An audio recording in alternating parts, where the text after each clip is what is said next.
Welcome back class 9th। तो part 1 की video में हमने पढ़ा था व्हाट इज़ डेमोक्रेसी और डेमोक्रेसी के कुछ फीचर्स के बारे में। आज हम उन फीचर्स को आगे एक्सप्लेन करेंगे और उनके बारे में समझेंगे with the help of examples. तो पहला एग्जांपल है हमारा पाकिस्तान का।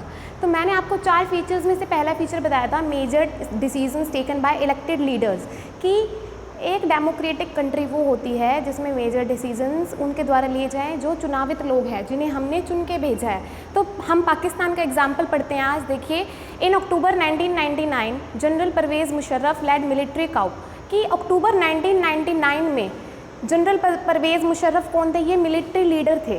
तो लेड अ मिलिट्री काउ, इन्होंने क्या किया? इन्होंने मिलिट्री की जंग छेड़ दी।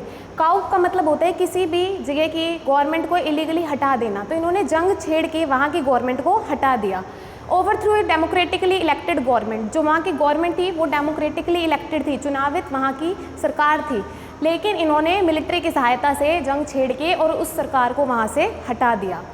डिक्लेयर्ड चीफ एग्जीक्यूटिव हिमसेल्फ, और अपने आप को उस देश का चीफ एग्जीक्यूटिव घोषित कर दिया। इन 2002 declared himself president through referendum granting extension for 5 years. इन्होंने क्या किया? 2002 में अपने आप को वहाँ का प्रेसिडेंट घोषित कर दिया, और जिसके कारण ये इन्हें 5 साल की और ज़्यादा एक्सटेंशन मिल गई, यानी 5 साल तक अब इस कंट्री में वो आराम से प्रेसिडेंट बने रह सकते थे। रेफरेंडम, देखो रेफरेंडम क्या होता है? ये रेफरेंडम जो है एक टाइप की इस तरह की डॉक्यूमेंट होता है जिसमें लोगों से येस या नो के बारे में पूछा जाता है, बट इन्होंने अपनी फेक ट्रिक्स को इस्तेमाल करके वहाँ पे अपने आप को प्रेसिडेंट घोषित करके 5 साल तक का एक्सटेंशन और ले लिया। In August 2002 issued an order changing constitution of Pakistan. अगस्त 2002 में 2002 अगस्त में इन्होंने क्या किया? पाकिस्तान का संविधान ही चेंज कर दिया। Elections held to national and state assemblies. देखो, इलेक्शंस तो हो रहे थे नेशनल और स्टेट असेंबलीज में, जो सभाएं होती हैं उन विधानसभा में जो है और लोकसभा में इलेक्शंस तो हो रहे थे, but final power rests with military and Musharraf himself. लेकिन जो पावर थी, जो फाइनल डिसीजन लेने की जो पावर थी, वो किसके पास थी? अभी भी वो मिलिट्री के पास और मुशर्रफ के पास ही थी। तो देखो, इस एग्जाम्पल से हमें ये समझ आया कि ये बताओ, क्या मुशर्रफ को लोगों ने चुना था? नहीं चुना था। मुशर्रफ तो जो थे उन्होंने मिलिट्री की सहायता से मिलिट्री की जंग छेड़ के वहाँ की सरकार को हटा दिया था। तो फाइनल डिसीजन यहाँ कौन ले रहा है? वो मिलिट्री ले रही है और मुशर्रफ ले रही है। ठीक है, यहाँ पे ये नेशनल और स्टेट असेंबलीज में जो लोग चुने गए हैं वो तो कोई डिसीजन नहीं ले रहे हैं, उनके द्वारा कोई डिसीजन नहीं लिया जा रहा और उन्हें लोगों ने चुन के भेजा है। तो इससे हम कह सकते हैं इस एग्जाम्पल की सहायता से कि उस टाइम पे पाकिस्तान जो था वो डेमोक्रेटिक देश नहीं था जब वहाँ पे जनरल परवेज़ मुशर्रफ जब वहाँ पे रूलिंग कर रहे थे। ठीक है, समझ गए अब आप? अब हम देखिए नेक्स्ट एग्जाम्पल पढ़ेंगे।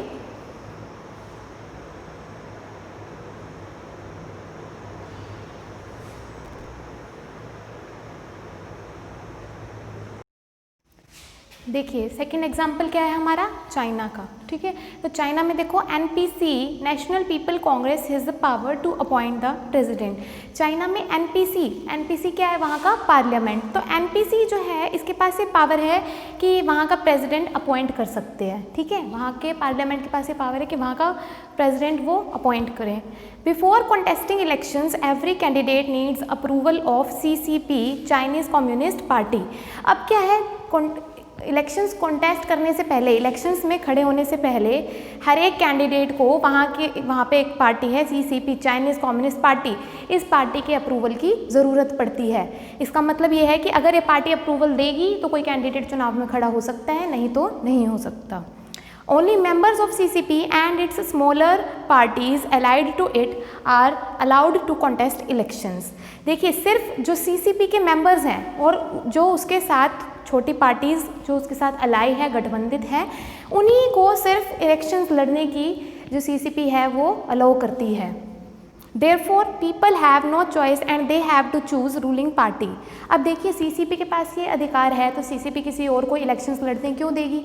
वो सिर्फ अपने ही कैंडिडेट्स को अलाउ करती है, तो लोगों के पास कोई चॉइस नहीं है और उन्हें रूलिंग पार्टी को ही फिर से वोट देना पड़ता है। तो इस तरह से जो चाइना है, चाइना में हमेशा रूलिंग पार्टी ही गवर्नमेंट बनती है, हमेशा, यानी कि जो गवर्नमेंट है वो CCP के द्वारा ही बनाई जाती है। तो सेकंड फीचर हमारा free and fair electoral competition जो है वो यहाँ पे देखो अप्लाई नहीं हो रहा। यहाँ पे फ्री एंड फेयर तरीके से जो है इलेक्शंस नहीं हो रहे हैं। यहाँ पे सबके साथ भेदभाव किया जा रहा है। कोई और कैंडिडेट किसी और पार्टी से आना चाहता है तो उसे CCP अप्रूव नहीं करती है। अब देखिए हम अपना नेक्स्ट एग्जाम्पल देखते हैं। एक और एग्जाम्पल देखिए, ये free and fair electoral competition का मैक्सिको का, ठीक है। मैक्सिको में देखिए from 1976 to 2000 elections always won by a single party called PRI। तो मैक्सिको में क्या हो रहा था 1976 से लेके 2000 तक यहाँ पर इलेक्शंस जो है सिर्फ एक ही पार्टी के द्वारा जीते जा रहे थे। उसका नाम क्या था? PRI, इंस्टीट्यूशनल रेवोल्यूशनरी पार्टी, ठीक है। ये पार्टी की फुल फॉर्म अलग इसलिए है क्योंकि ये दूसरे देश की लैंग्वेज में है, तो हमारे देश की लैंग्वेज में इसकी अलग है। Opposition parties contest elections but never win. देखिए वहाँ पर ओपोजिशन पार्टीज भी थी मैक्सिको में, पर वो कभी भी नहीं जीत पाई। क्यों नहीं जीत पाई? PRI played dirty tricks to win elections. क्योंकि जो PRI थी, ठीक है, वो ट्रिक्स का यूज़ करती थी इलेक्शंस में जीतने के लिए। People were forced to vote for the party. लोगों को फोर्स करती थी पार्टी को वोट करने के लिए कि आपको हमारी पार्टी को ही वोट करना है। Polling booths shifted at last minutes making it difficult to vote, ठीक है। लास्ट टाइम पे क्या करवा देती थी? पोलिंग बूथ्स को शिफ्ट करा देती थी, जिसके कारण लोग जो थे वो पार्टीज़ को वोट ही नहीं कर पाते थे और वो लोगों को फोर्स करते थे कि उसी को जो है वो वोटिंग जो है उसी को दी जाए। तो इस तरह से हम कह सकते हैं यहाँ पे भी देखिए जो इलेक्शंस है वो फ्री और फेयर तरीके से नहीं हो रहे थे, यानी बिना भेदभाव के नहीं थे। यहाँ पे वो पार्टी जो थी, जो रूलिंग पार्टी थी, वो हमेशा वोटिंग के टाइम पे कुछ ना कुछ इस तरह की ट्रिक्स प्ले करती थी कि हमेशा वही जीतती थी। तो हम कह सकते हैं कि यहाँ पर जो था वो free and fair electoral competition नहीं था। नेक्स्ट एग्जाम्पल देखिए हमारा, देखिए थर्ड फीचर क्या था हमारा? 1 पर्सन 1 वोट 1 वैल्यू, ठीक है। एक पर्सन के एक वोट की एक वैल्यू मानी जाएगी।